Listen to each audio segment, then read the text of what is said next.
Si vous vouliez empêcher l'Afrique de devenir une superpuissance, vous n'auriez pas besoin d'inventer une nouvelle stratégie.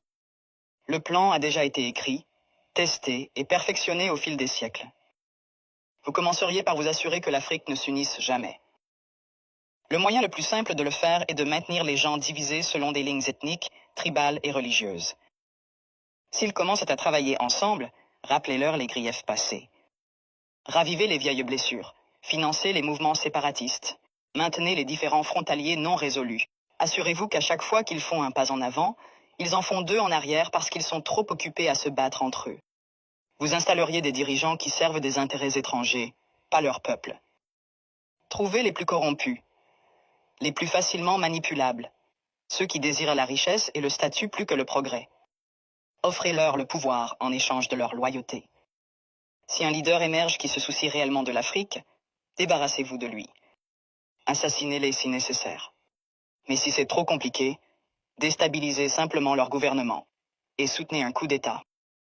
S'ils parlent de nationaliser les ressources, faites-en un exemple. S'ils essaient d'unir l'Afrique, éliminez-les avant que l'idée ne se propage. Vous maintenez l'Afrique économiquement faible en vous assurant qu'elle ne s'industrialise jamais. Laissez-les exporter des matières premières, mais ne les laissez jamais les transformer eux-mêmes. Contrôlez les mines, les champs pétrolifères, les minéraux rares. Gardez-les à vendre à bas prix et à acheter cher. Si un pays essaie de se libérer et de construire ses propres industries, sabotez-le. Imposez des sanctions, déstabilisez sa monnaie. Financez l'opposition locale, faites s'effondrer son économie. Si cela ne fonctionne pas, orchestrez une guerre civile. Les gens ne peuvent pas construire quand ils sont trop occupés à essayer de survivre. Vous vous assureriez que leur système éducatif produit des travailleurs, pas des innovateurs. Enseignez-leur une histoire qui glorifie leurs oppresseurs. Faites-leur croire que leurs cultures sont primitives, que leurs ancêtres étaient des sauvages, que leur avenir dépend de l'approbation étrangère. Entraînez-les à mémoriser, pas à penser de manière critique. Gardez leurs meilleurs et plus brillants à la recherche d'opportunités à l'étranger. Faites-leur rêver de quitter l'Afrique plutôt que de la réparer. Offrez des bourses qui emmènent leurs esprits les plus brillants vers l'Occident et ne les encouragez jamais à revenir. Laissez le continent continuer à former des médecins et des ingénieurs seulement pour qu'ils aillent enrichir d'autres nations. Vous contrôleriez leurs récits. Possédez leurs médias, contrôlez leurs histoires, dictez leur image au monde. Faites-leur croire qu'ils sont corrompus, sans espoir, éternellement en crise. Inondez leurs écrans de pornographie de la pauvreté et de zones de guerre. Montrez-leur des publicités caritatives qui leur font croire qu'ils sont impuissants, sans l'aide étrangère. Minimisez leur réussite. Transformez leur victoire en incidents isolés. Si un pays africain développe une innovation révolutionnaire, attribuez le mérite à un investisseur étranger. Si un dirigeant africain met en œuvre une politique réussie, présentez-la comme une anomalie plutôt qu'une preuve de compétence.